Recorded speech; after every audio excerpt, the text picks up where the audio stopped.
Bismillahirrahmanirrahim. Assalamualaikum warahmatullahi wabarakatuh. Pirsawan yang masih cinta dengan kajian Bima Sakti yang saya bawakan lewat lesan saya ini, mari sebelum kita mulai, kita minum sak seruput kopi. Kita seruput air kopi untuk menjadi sebuah penyegaran. Bismillah.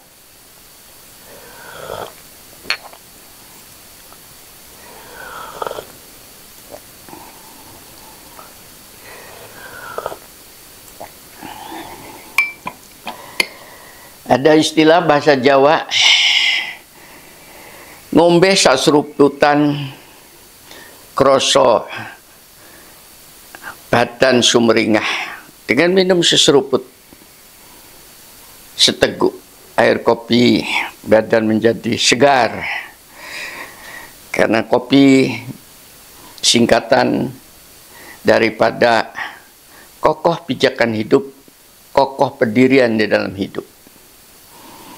Tapi selain kita minum kopi, sekali-kali Anda coba minum jamu. Orang Jawa obatnya adalah jamu, jamu kuat. Makanya diiderkan, jamu nih jamu mas, setiap pagi. Tahukah Anda apa artinya jamu? Ada istilah di dalam bahasa Jawa, sajroning tembung sira bakal ngerti, sejating ning urip. Di dalam setiap kata itu ada tersirat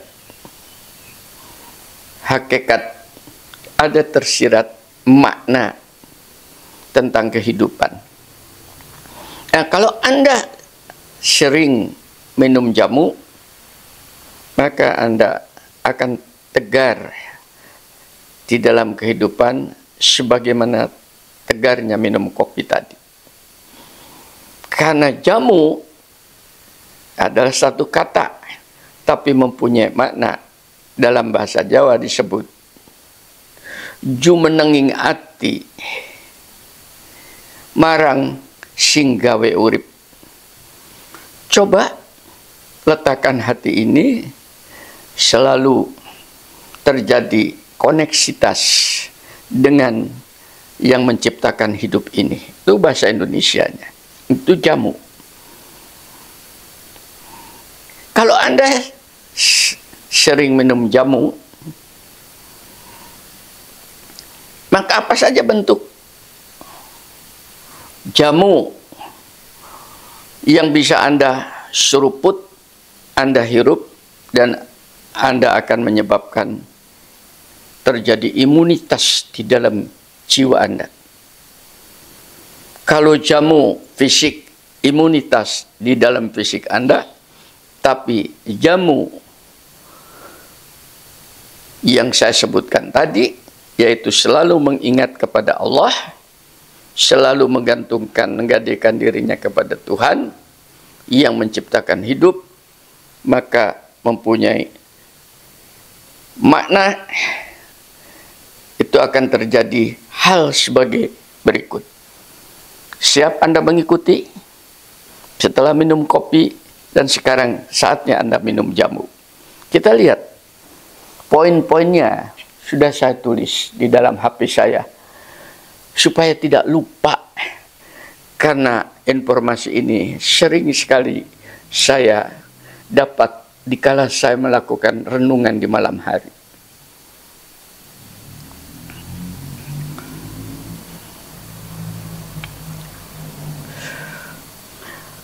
Kalau Anda senantiasa jumenenging ati marang singgawe urip, itu rasa sakinah disebut. hati Anda menjadi sakinah. Itu yang di dalam Quran disebut walladzi anjala sakinata fi qulubil mu'minina liyazdadu imanan ma'a imanihim. Aku tanamkan, aku masukkan di dalam rongga manusia-manusia yang memiliki keyakinan kebenaran terhadap ilahinya itu rasa sakinah, tenang, cool. Sebagai bonus dari keyakinannya agar supaya semakin kokoh. Nah, kekokohan inilah yang saya timba satu persatu. Karena suka minum jamu tadi, maka hati Anda menjadi sakinah. Yang pertama, akan terjadi enrichment, peningkatan kecerdasan pikir Anda. Yang lalu saya selalu mengatakan pola pikir dengan kecerdasan berpikir. Bahasa Inggrisnya smart. Itu orang cerdas.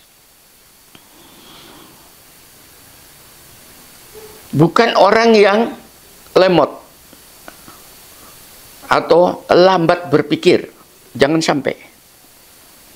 Itu kecelakaan. Kecerdasan itu senantiasa mencari jawab terhadap apa yang dia lihat, apa yang dia dengar, apa yang dia rasakan. Kenapa harus ada penderitaan? Kalau di dalam kehidupan ini banyak sekali solusi untuk kesenangan. Itu orang cerdas. Solusinya dicari. Bukan penderitaannya dirasakan. Itu cerdas. Kenapa di dalam masa tua ini saya harus sendirian? Itu orang cerdas. Sekalipun fisik sudah tidak bisa kemana-mana, maka solusinya adalah mencari banyak kawan. Bahkan dalam kesendirian, dia akan berkawan dengan Tuhannya. Kecerdasan. Jamu nemas, jamu. Pertama. Yang kedua, karena banyak ini, mohon Anda sabar ya. Dengan kecerdasan itu diimbangi dengan itu kecerdasan intelektual diimbangi dengan kecerdasan kerohanian. Itu yang dinamakan ketajaman mata hati Anda. Kalau Anda suka minum jamu, jumenengeng ati marang singgawe urip, hati telah digadekan kepada yang menciptakan hidup itu tadi, maka kecerdasan jiwa Anda itu akan meningkat. Karena apapun yang menyentuh yang terlihat jiwa Anda itu, sekalipun itu caci maki, Anda akan cerdas. Mengapa orang itu suka mencaci dan suka memaki? Maka akan muncullah jawaban bahwa yang suka mencaci maki itu adalah orang sakit. Mengapa orang sakit ditanggap?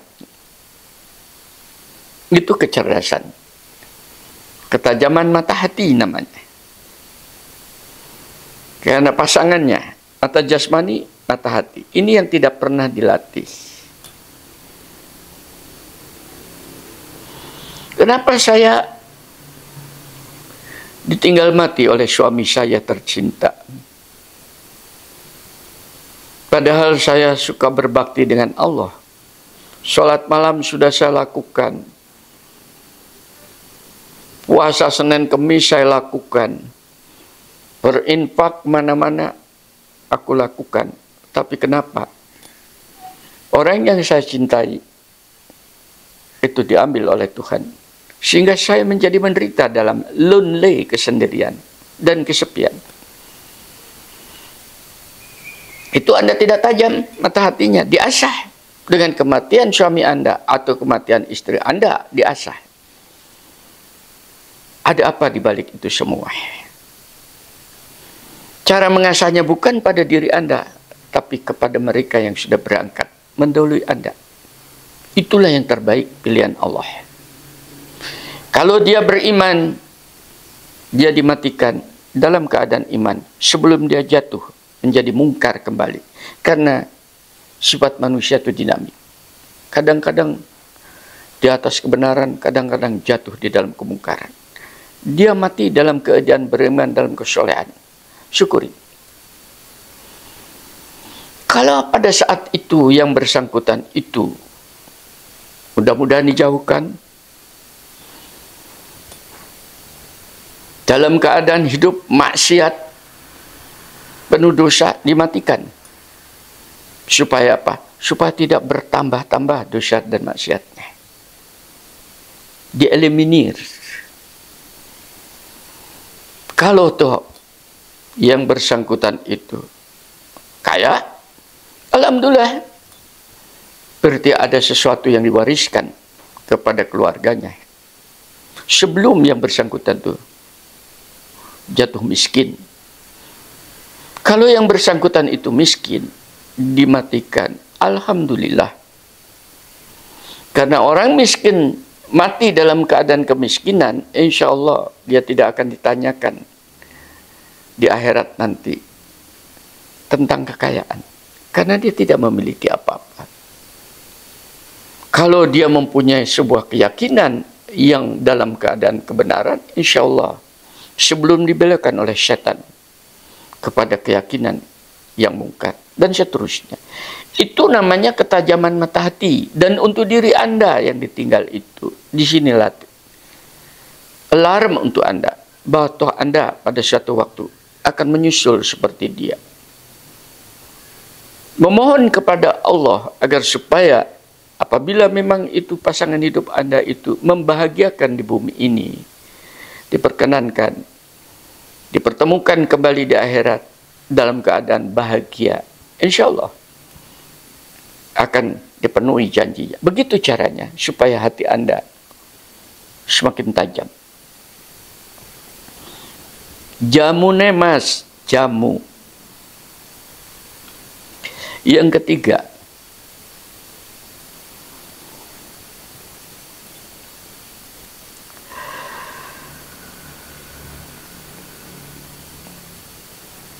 Anda akan ditingkatkan ketenangan jiwa Anda. Karena hanya pada jiwa-jiwa yang tenang, maka kebenaran ilahi itu mudah diserap. Pada jiwa-jiwa yang tenang, kebenaran itu dapat terlihat. Pada jiwa-jiwa yang tenang, maka tindak tanduknya itu pasti membuahkan hasil yang penuh kesolehan. Dan pada jiwa-jiwa yang tenang, orang lain tidak akan terzolimi. Coba itu dijadikan sebuah landasan dalam kehidupan Anda bahwa Anda telah meminum jamu. Mari kita minum kopi kembali sebagai jamu agar supaya jiwa kita tetap kontak dengan pemilik jiwa itu sendiri.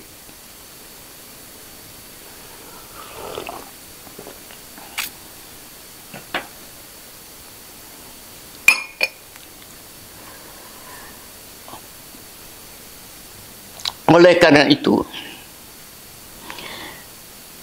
di dalam kehidupan Anda, pandai-pandailah Anda untuk memberi makna pada setiap kejadian di sekitar Anda yang menimpa Anda yang terlihat. Sudah 3. Yang keempat, ini supaya Anda betul-betul telah menjadi orang yang melakukan kontak batin dengan ilahinya itu. Pada jiwa yang tenang, maka akan meluncurlah dari lesannya kelancaran di dalam berucap. Tapi kelancaran di dalam berucap itu kelancaran dengan penuh makna dan arti.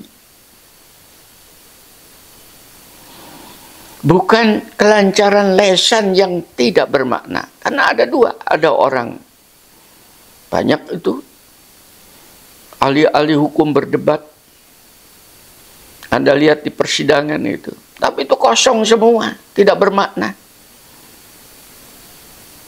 Anda bisa melihat wajah-wajah mereka, wajah-wajah yang hitam. Karena mereka memperdebatkan kebohongan. Hanya untuk mencari fulus demi kekayaan. Telah rusak jiwanya melalui luncuran kelancaran lesannya. Mudah-mudahan Anda, mereka yang selama ini berada di dalam dimensi itu, tersadarkan mendengar ini. Bukan berargumentasi. Argumentasi apapun Anda, dengan kalimat-kalimat ilahi akan terpatahkan. Sehebat apapun.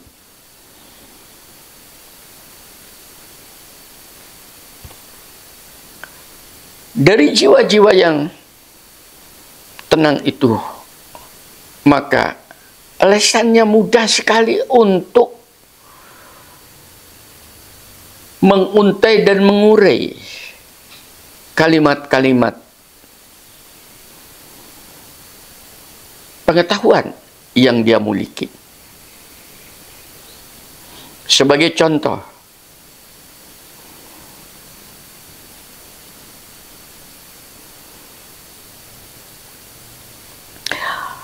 apabila Anda melihat suatu fenomena kejadian, misalnya meteor yang jatuh dengan kecepatan begitu tinggi dan besar, tapi kemudian begitu nyentuh atmosfer bumi kemudian hilang. Ilmu fisika mengatakan karena di dalam atmosfer bumi itu terjadi gesekan dengan udara di sana, dengan lapisan oksigen. Yang gesekan itulah begitu kerasnya sehingga terjadilah kehancuran partikel-partikelnya menjadi uap. Seperti itu. Al-Quran mengatakan bahwasanya di langit itu jadikan atap atmosfer itu untuk melindungi buminya. Coba, hanya melihat meteor jatuh, Anda sudah bisa menguntai kalimat dengan kata-kata seperti ini.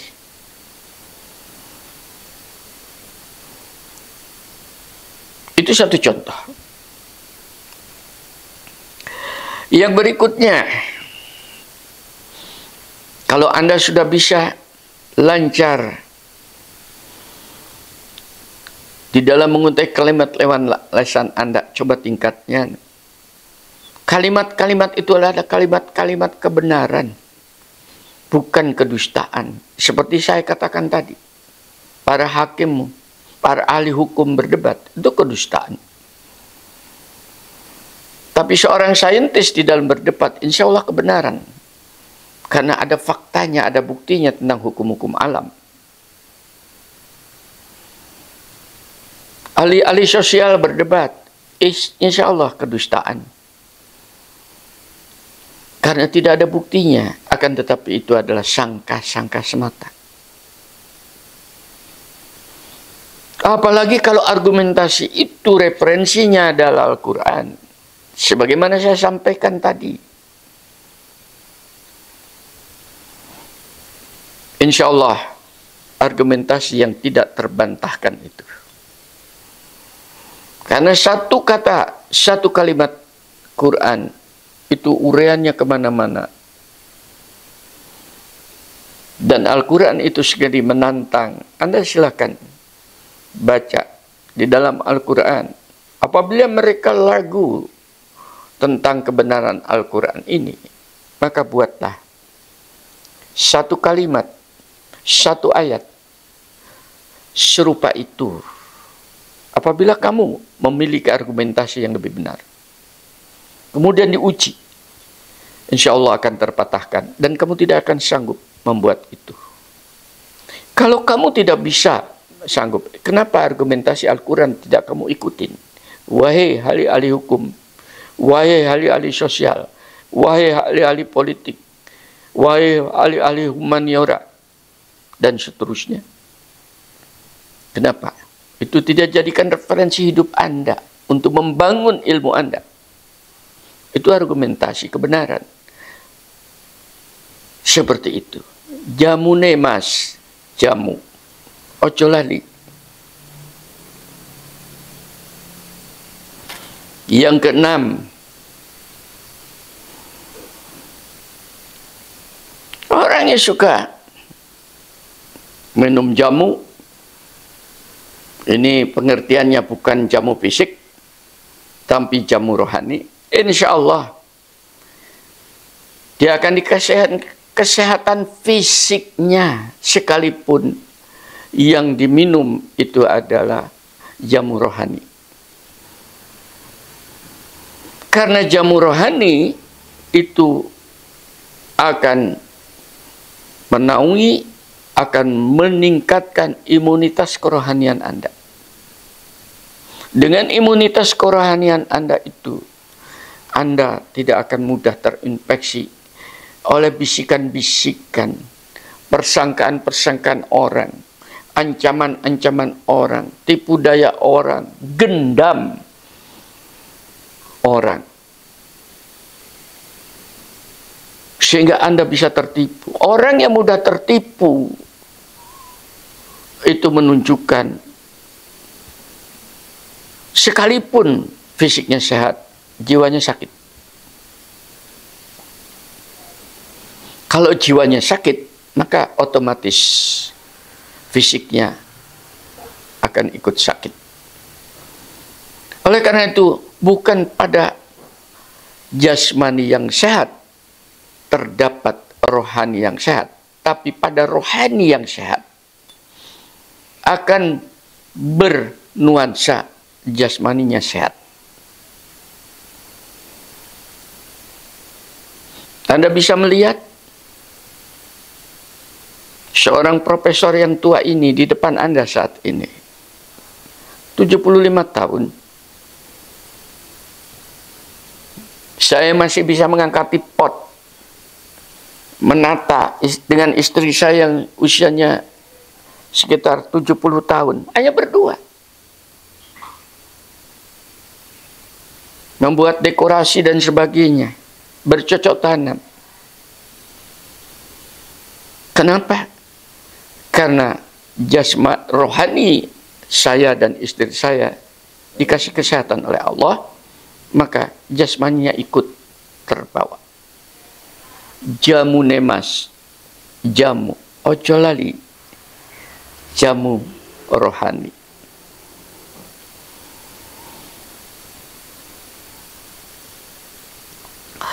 Yang ketujuh,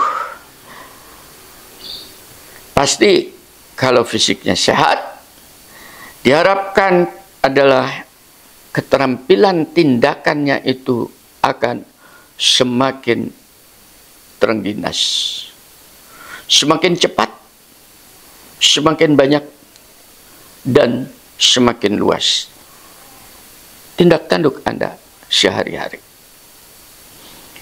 Sehat jasmani, karena sehat rohani, tindak tanduk Anda akan terampil. Dibuktikan itu dengan keseharian Anda. Saya hampir setiap saat mengepel rumah ini agar supaya tidak banyak abu. Dari halaman depan sampai halaman belakang. Sebagai rasa syukur saya dikasih fisik yang sehat dan saya tetap terampil untuk bertindak. Dan saya bertindak, masih nyupir mengantarkan istri saya ke pasar, naik mobil. Insya Allah produktif, sekalipun bukan untuk mencari materi, akan tetapi dengan berduaan rekreasi itu menjadi sebuah hiburan yang murah, dan itu akan memberikan sebuah nuansa kerohanian bahwa Anda masih dibutuhkan oleh masyarakat ini.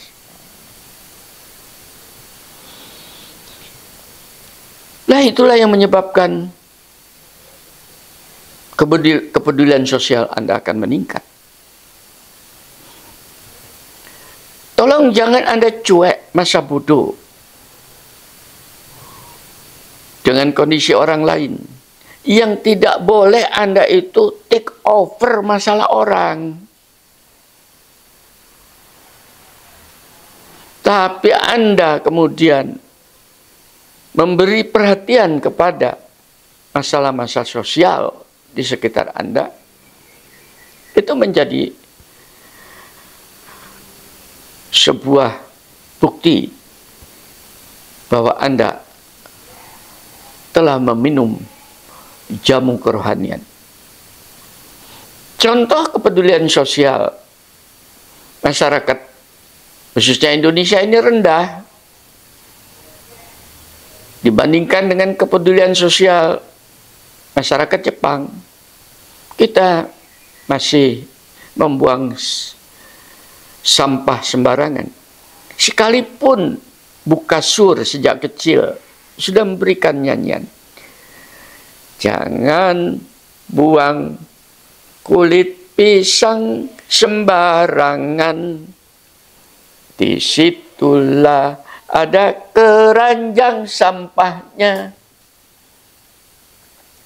Bukankah itu nasihat yang baik? Kita masih sembarangan. Pedulian sosial tidak ada. Berkendaraan sembarangan. Apalagi naik sepeda motor tuh anak-anak muda, nyalip kanan, nyalip kiri. Dengan bermantu, berleko-leko. Tidak peduli dengan masalah-masalah sosial. Bayangkan dengan orang barat yang katanya dikatakan banyak yang tidak beriman. Justru mereka beriman terhadap sistem sosialnya. Di mana ada rambu lalu lintas dilarang untuk parkir, dia tidak akan parkir. Tapi sering sekali di kita, bahkan tetangga kita, mobilnya diparkir di luar tiap hari. Dia punya mobil 2-3, tapi tidak punya tempat parkir. Akhirnya dipamerkan di luar. Padahal di luar itu bukan tempatnya dia. Itu milik umum. Kepedulian sosialnya tidak ada. Padahal dia sering khutbah. Padahal dia sering ke masjid. Lalu di mana Islamnya? Tercoret. Habis. Karena kita adalah makhluk sosial. Oleh ketidakpedulian terhadap lingkungan di mana dia hidup. Silakan diteruskan. Mari kita belajar minum jamu agar supaya muncul kepedulian sosial. Jamune mas, jamu, ojo lali. Kalau sudah seperti itu, maka insya Allah Anda akan ditingkatkan imunitas Anda berupa senantiasa Anda akan didampingi perjalanan hidup Anda oleh Allah. Allah mendampingi manusia itu dengan berbagai macam cara. Satu, mungkin malaikat yang akan mendampingi, diturunkan untuk menjaga Anda. Sehingga Anda tidak mudah tertipu oleh sesama. Atau mungkin melindungi Anda. Pada saat Anda akan melangkah kepada sesuatu yang membahayakan Anda terproteksi, tercegah.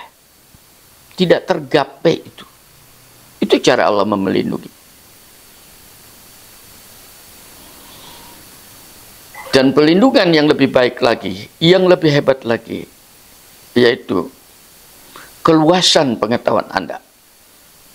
Dibuka seluas-luasnya, sehingga Anda mudah paham, dan Anda tersadarkan dengan keluasan pengetahuan itu, sehingga Anda menjadi makhluk ulul albab, orang yang selalu respon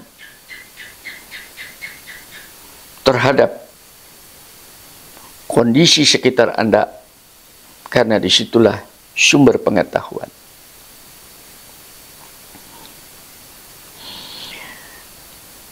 Di dalam buku saya puluhan tahun yang lalu, pada saat saya sekitar usia 60 tahun, saya sudah menulis buku Sang Profesor Pencari Tuhan. Bukunya Anda boleh cari di internet, Sang Profesor Pencari Tuhan. Saya ceritakan riwayat perjalanan hidup saya dari kecil yang penuh penderitaan, karena berada di kampung dekat perkebunan karet, kondisi keluarga yang miskin, sehingga saya sering pada saat balita, masih di bawah 5, belum sekolah SD, belum 7 tahun, baru 5 tahun, 4 tahun, saya sering pergi ke sawah sendirian, mencari belut, mencari yuyu, mencari lele, dengan memasukin tangan ke lubang-lubang galengan sawah, mencari belalang. Bahkan saya, karena berada di Jawa Barat, mengumpulkan apa yang dinamakan lalapan-lalapan, yang sekarang ternyata itu adalah gulma. Ternyata saya dikasih pembelajaran oleh Ilahi melalui pengalaman hidup sampai tua, dan akhirnya saya tulis menjadi buku. Apa itu bahasa Latinnya lele? Apa bahasa Latinnya yuyu? Apa bahasa Latinnya belut? Apa itu yang namanya lintah? Karena saya sering dimasuki lintah, digigit lintah, dihisap darah saya. Kadang-kadang sampai 5 di dalam tubuh. Dan saya tidak punya ketakutan, dan saya tidak pernah menangis. Justru tantangan dalam kehidupan, sewaktu masih kecil, lonely, sendirian. Itulah pendewasaan saya. Itulah pengalaman hidup yang diberikan oleh Allah, agar supaya yang namanya balita ini akan tegar kehidupannya, untuk menjadi penyampai kebenaran risalah kehidupan. Oleh karena itu, saya tidak mudah nangis, tegar. Karena kebenaran ini hanya bisa disampaikan oleh mereka yang berjiwa tegar, tidak mudah nangis. Orang mudah nangis itu lemah jiwa namanya, sakit jiwa.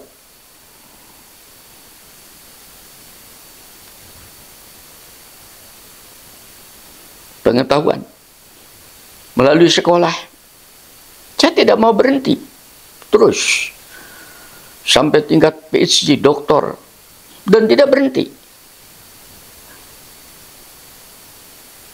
Setelah doktor pun saya masih memperdalam pengetahuan-pengetahuan lain di luar pengetahuan yang sudah saya dapatkan.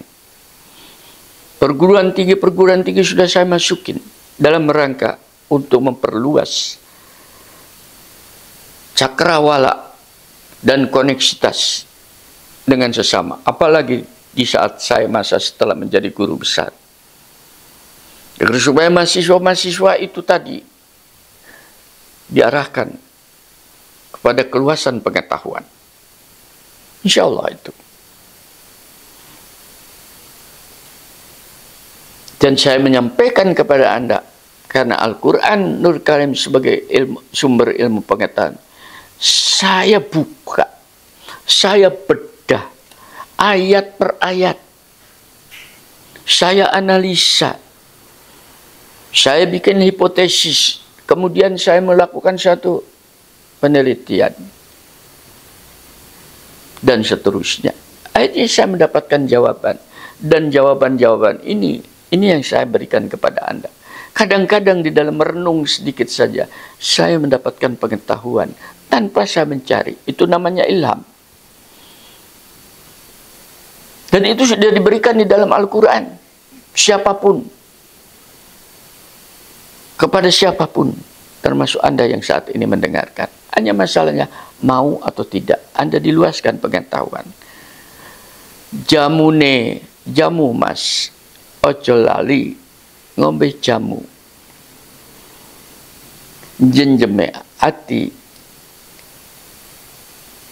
Mergo eling marang sing wene urip, yang menyebabkan hidup Anda itu Anda selalu ingat kepada ilahinya. Nah, kalau Anda seperti itu, maka insya Allah Anda akan dicukupi rezeki Anda oleh ilahi, tanpa Anda harus bersusah-susah. Karena pada dasarnya kehidupan kita di atas muka bumi ini adalah merupakan skenario Allah. Dan karena ini skenario Allah, maka sarana prasarana termasuk fasilitas untuk hidup dan rezeki itu diberikan tanpa Anda cari. Hanya Anda tinggal menggali dan menjemputnya. Mudah bukan? Bukankah Anda dengan melihat tanaman-tanaman di sekitar ini yang saya buat, ini adalah sumber rezeki? Pohon yang di sini ini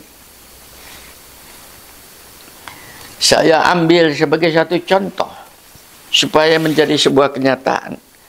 Ini beranak, ada tunas-tunasnya. Saya hitung 1, 2, 3, 4 sampai dengan 10 di dalam satu rumpun ini. Kemudian saudara pecah-pecah itu, taruh di pot lain, dikasih pupuk, dikasih humus, dipelihara dengan baik, insya Allah akan menjadi rumpun baru. Dan bayangkan seandainya Anda memiliki 100 rumpun ini, Anda tinggal menawarkan kepada orang, maukah? Insya Allah ditaruh di tempat orang jual bunga, Anda sudah mendapatkan rezeki. Ada juga tanaman yang lain, misalnya seperti tanaman ini. Itu hanya tinggal disetek, dipotong-potong satu batang menjadi banyak. Rumpun baru, ratusan. Bukankah itu rezeki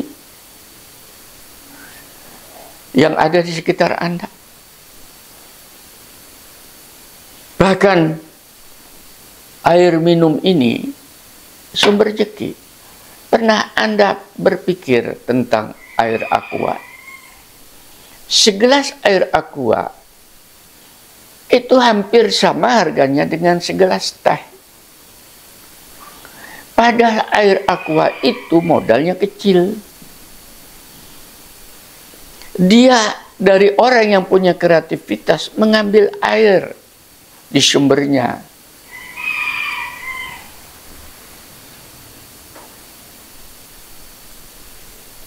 Di mata air itu tadi. Kemudian dikemas, diionisasi, setelah dia labeling, daftarkan, dijual. Hanya itu, mungkin bayar air kebagian irigasi. Akan tetapi dengan itu, dia telah menghidupkan banyak orang karena pabrikasi. Bukankah itu adalah sebuah amal kesolehan? Begitu mudahnya Allah memberikan. Mudah-mudahan Anda yang suka jamu nemas, jamu, minum jamu itu tadi akan tercerahkan dengan sekelumit uraian di taman yang kecil ini, dalam saya kesendirian ini, karena saya senantiasa tegar dengan secangkir kopi, a cup of Java.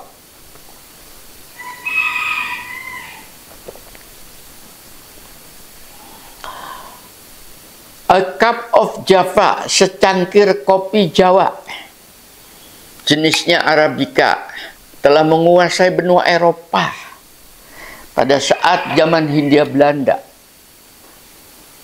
Ditanam semuanya di Jawa, Jawa Timur sampai dengan Jawa Barat. Kopi Arabica. Karena di Belanda tidak bisa menanam kopi, dia ambil rempah-rempah kopi, tinggal ngambil di Jawa ini. Anda bisa lihat begitu mudahnya. Hanya a cup of Java ini sudah berapa gulden secangkir kopi apabila itu berada di restoran. Berapa euro saat ini secangkir kopi. Anda lihat di tempat-tempat coffee shop yang punya nama itu, secangkir kopi itu hampir harganya Rp50.000.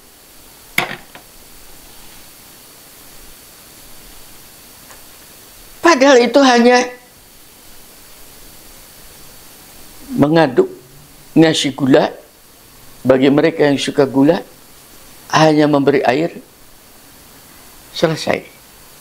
Bukankah mudah rezeki Allah itu tadi? Nah, ini hanya bisa ditimba mereka yang sehat imunitasnya, karena jamu nemas jamu. Fabi aini ala irobiku ma tukadiban. Nikmat Tuhan mana lagi yang engkau ingkari? Karena di dalam alam raya ini begitu luas terbentang, termasuk Anda masih bisa mendengarkan ceramah saya, itu sebuah nikmat. Termasuk Anda masih punya kesabaran untuk memahami kalimat-kalimat ilahiyat yang lewat mulut saya ini untuk meresap ke dalam rongga dada Anda. Saya doakan dari sini. Rabbis rohli sodri wa yusrili amri wahlul uqdata min lisani yafqahu qawli. Mudah-mudahan apa yang aku keluarkan dari kalimat-kalimat ilahi dari lesan yang meluncur ini tadi bisa menembus ke rongga dada Anda dan meningkatkan imunitas Anda sebagai jamu kerohanian Anda. Jamu nih mas, jamu. Walhamdulillahirabbil alamin. Assalamualaikum warahmatullahi wabarakatuh.